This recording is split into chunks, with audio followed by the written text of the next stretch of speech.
Good morning, everybody. We're getting close to Rosh Hashanah, and we are talking about the fact that God is King. That's the theme, right?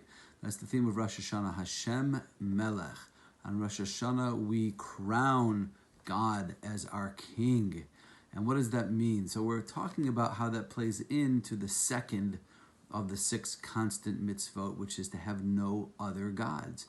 Now again, I keep saying this, but we understand no other gods doesn't mean don't bow down to little statues made out of wood and stone, because that would not be a constant mitzvah. It can only be a constant mitzvah if I have a constant desire to transgress the commandment. So clearly that's not it. What is it? The mitzvah is not to attribute power to anything other than the one source of all existence, which is God. You know, there's a story they tell about the Chafetz Chaim. The Chafetz Chaim was a great sage and a rabbi and the head of a yeshiva and the head of a community in the place called Radin, which was in Poland or Belarus, depending upon the day.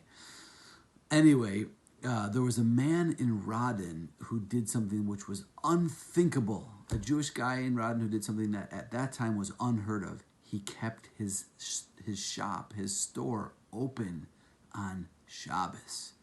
It was completely unheard of. No one was doing that. So the Chafetz Chaim heard and he went to visit this man. And in a very sweet and loving way, he encouraged this man to close his store on Shabbos. And he said, listen, I have a problem. I need to stay open on Shabbos or I'm not going to make enough money to be able to feed my family and to take care of the needs of my family.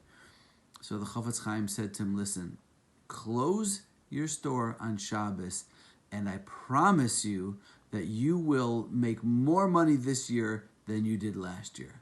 So the man trusted the Chafetz Chaim and told him, did what he said. He closed the store on Shabbos, and a year later he made a calculation, and sure enough, this had been his best year ever.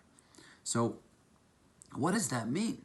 Was the Chafetz Chaim a prophet?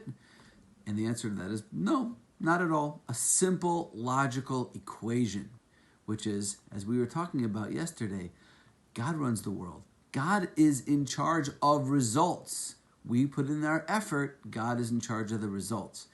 And do we really think that if we follow God's laws as Jews and follow his rules, that it's going to hurt us? That it's going to make things worse for us? Of course not. So the Chafetz Chaim understood that what is the source of all the blessing for this man? It's God providing for him. We put in our effort, that creates a vessel. And then God fills that vessel with blessings. And that's Hashem, that's God's role. And our role is to create the vessel. The Chafetz Chaim understood this. So that's a message for us to remember as we approach Rosh Hashanah, to just know that all we are doing is creating a vessel.